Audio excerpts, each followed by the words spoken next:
BRS ప్రతిపక్ష స్థానాన్ని కోల్పోనుందా?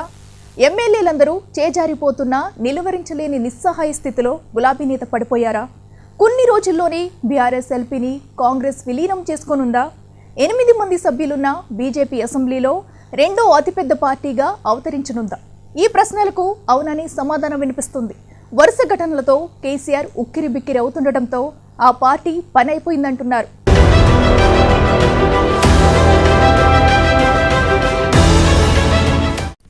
తెలంగాణలో ఉద్దండ రాజకీయ నేతగా పేరు తెచ్చుకున్న కేసీఆర్ కు వరుసగా షాకులపై షాకులు తగులుతున్నాయి. ఇప్పటికే బీఆర్ఎస్ లో గెలిచిన ఎమ్మెల్యేలు ఇతర పార్టీల్లోకి వెళ్లగా త్వరలోనే అసెంబ్లీలో ఆ పార్టీకి ప్రతిపక్ష హోదా పోతుందనే వార్తలు గుప్పుమంటున్నాయి. అదే జరిగితే బీజేపీ ప్రతిపక్ష హోదాలోకి రాబోతుందనే చర్చ సాగుతోంది.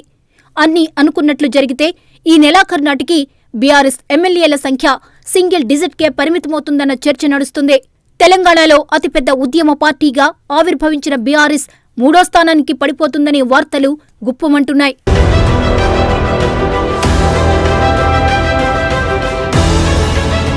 తెలంగాణ ఏర్పాటు తర్వాత 10 ఏళ్ల పాటు పాలించిన కేసీఆర్ బంగారు తెలంగాణ పేరుతో ప్రజా సంపదను లూటీ చేశారంటూ ప్రతిపక్షాలు గతంలో ఆరోపించాయి. కాంగ్రెస్ పార్టీ అధికారంలోకి వచ్చాక కేసీఆర్ విధానాలను ఎండగడుతూ రేవంత్ సర్కార్ శ్వేతపత్రాలను విడుదల చేస్తోంది. ప్రతి అంశాన్ని ప్రజల్లోకి తీసుకెళ్లటంతో బీఆర్ఎస్ డౌన్ఫాల్ మొదలైంది.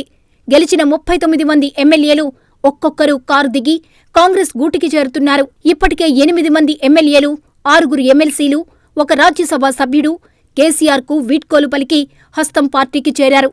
దీంతో 39 నుంచి బీఆర్ఎస్ బలం 31కి పడిపోయింది. మరికొన్ని రోజుల్లో బీఆర్ఎస్ నుంచి కాంగ్రెస్లోకి భారీగా వలసలు ఉంటాయనే టాక్ వినిపిస్తున్న నేపథ్యంలో కేసీఆర్ భారీ మూల్యం చెల్లించుకోక తప్పదనే చర్చ రాష్ట్ర వ్యాప్తంగా సాగుతోంది.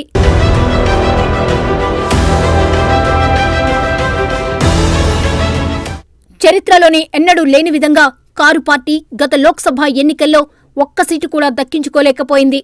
ఇప్పుడు ఉన్న ఎమ్మెల్యేలంతా ఒక్కొక్కరిగా చేజారుతున్నా కాపాడుకోలేకపోతోంది. అంతేకాదు, car party king KCR farm house దాటలేకపోతున్నారంటూ ఆయనపై సొంత పార్టీ నేతలే తీవ్ర అసహనాన్ని వ్యక్తం చేస్తున్నారట. బీఆర్ఎస్ పతనం గురించి కొన్ని రోజులుగా ప్రచారం జరుగుతున్న కేసీఆర్, కేటీఆర్, హరీష్ రావు అండ్ కో నోరు విప్పిన పాపాన పోలేదు. ఓటమి తరువాత కుంగిపోయి కుమిలిపోతున్నారే తప్ప నేతలను కాపాడుకునే ప్రయత్నాలు చేయటం లేదనే టాక్ నడుస్తోంది. మరోవైపు కాంగ్రెస్ పార్టీ ఎదుగుదల, ప్రజా పాలనను చూసిన నేతలు తమకు తామే స్వయంగా వచ్చి పార్టీలో చేరతామంటూ పీసీసీ భవనం చుట్టూ తిరిగే పరిస్థితి వచ్చిందని హస్తం నేతలు చెప్పుకుంటున్నారు. కడియం శ్రీహరితో మొదలైన వలసలు తెల్లం వెంకట్రావు, దానం నాగేందర్, పోచారం శ్రీనివాసరెడ్డి, కాలే యాదయ్య, తాజాగా గద్వాల ఎమ్మెల్యే బండ్ల కృష్ణమోహన్ రెడ్డి చేరిక దాకా చేరింది.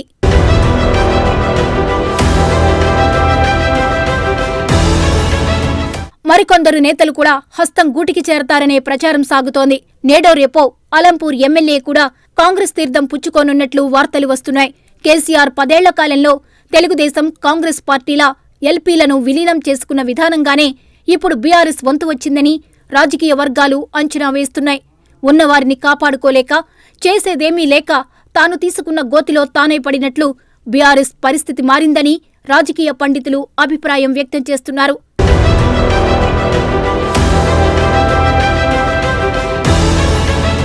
ఈ నెల చివరి వారంలో ప్రారంభమయ్యే బడ్జెట్ సమావేశాల నాటికి బీఆర్ఎస్ ఎల్పీ కాంగ్రెస్లో విలీనం దిశగా పరిణామాలు మారుతున్నాయి.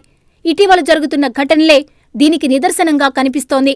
కాంగ్రెస్ కంటే కేవలం 1.8% ఓట్లు మాత్రమే తక్కువగా వచ్చాయని కేసీఆర్, కేటీఆర్, హరీష్ రావు అనేకసార్లు కామెంట్ చేశారు. రాష్ట్రంలో బలమైన ప్రతిపక్షంగా వ్యవహరిస్తామని, ప్రభుత్వ వైఫల్యాలను ఎండగడతామని చెప్పుకుంటూ వచ్చారు. ఫామ్ హౌస్ లేదా బీఆర్ఎస్ భవన్కే వారు పరిమితం కావడంతో నేతలకు మరింత స్వేచ్ఛ వచ్చిందనే వాదనలు ఉన్నాయి. ఒకవేళ రహస్య మంతనాలతో పాటు బుజ్జగింపులు చేస్తున్నా బీఆర్ఎస్లో కొనసాగేందుకు నేతలు ఆసక్తి చూపడం లేదనే వార్తలు గుప్పమంటున్నాయి.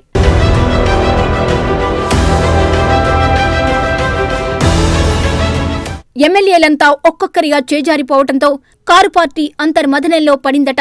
వేగంగా జరుగుతున్న రాజకీయ పరిణామాలు, అనేక ఊహాగానాల నేపథ్యంలో ఈ నెలాఖరుకల్లా బీజేపీ కనీసంగా 12 సీట్లతో ప్రధాన ప్రతిపక్షంగా గుర్తింపు పొందనున్నదనే మాటలు బలంగా వినిపిస్తున్నాయి. 10 ఏళ్లు అధికారంలో ఉండి ప్రతిపక్షాల గొంతు నొక్కిన బీఆర్ఎస్ అదే అసెంబ్లీలో సింగిల్ డిజిట్ సీట్లకు ప్రాతినిధ్యం వహించే పార్టీగా మారే అవకాశాలు ఎక్కువగా కనిపిస్తున్నాయి. ప్రస్తుతం బీజేపీకి 8 మంది శాసనసభ్యులున్నారు. బీజేపీతో టచ్లో ఉన్నవారు చేరితే ప్రధాన పక్ష హోదాను ఆ పార్టీ సునాయాసంగా చేజిక్కించుకునే అవకాశం ఉంది. కానీ ఇప్పటి వరకు ఒక్క ఎమ్మెల్యే కూడా బీజేపీ కార్యాలయం ఎక్కిన సందర్భాలు లేవు. 4-5 బీఆర్ఎస్ ఎమ్మెల్యేలు తమతో టచ్లో ఉన్నారని ఏలేటి మహేశ్వర్రెడ్డి చెబుతున్నారు. ఒక్క అడుగు ముందుకు వేసిన కేంద్ర మంత్రి బండి సంజయ్ ఏకంగా 26 మంది తమతో టచ్లో ఉన్నారని చెప్పుకొస్తున్నారు. ఇలా ఎవరికి వారే నేతలంతా మాతో టచ్లో ఉన్నారని లెక్కలు మాత్రం చెబుతున్నారు. కానీ చేరేవాళ్లు ఎవరు అనేది ప్రశ్నార్థకంగా మారింది. మరోవైపు పార్టీలో చేర్చుకోవడానికి వ్యతిరేకం కాదంటున్నారు కమలం పార్టీ నేతలు. ఎవరైనా బీజేపీలోకి రావాలంటే తమ పదవికి రాజీనామా చేయాలని కండిషన్ పెట్టేశారు. అయినా 5-6 ఎమ్మెల్యేలు బీజేపీలో చేరేందుకు ఇప్పటికే ఢిల్లీ నేతలతో సంప్రదింపులు జరుపుతున్నట్టుగా ప్రచారం సాగుతోంది. ఎవరైతే విచారణా సంస్థల్లో చిక్కుకున్న బీఆర్ఎస్ ఎమ్మెల్యేలు బీజేపీ వైపు చూస్తున్నారని సమాచారం.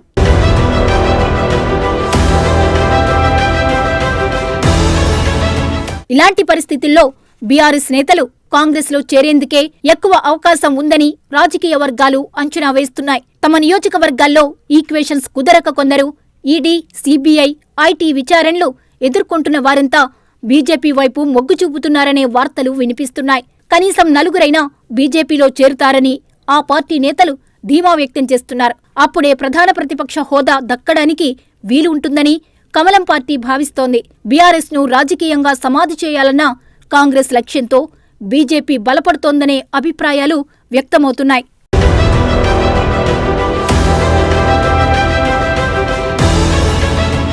ఇద్దరి నేతల మధ్య మాటల తూటాలు పేలుతున్నాయి.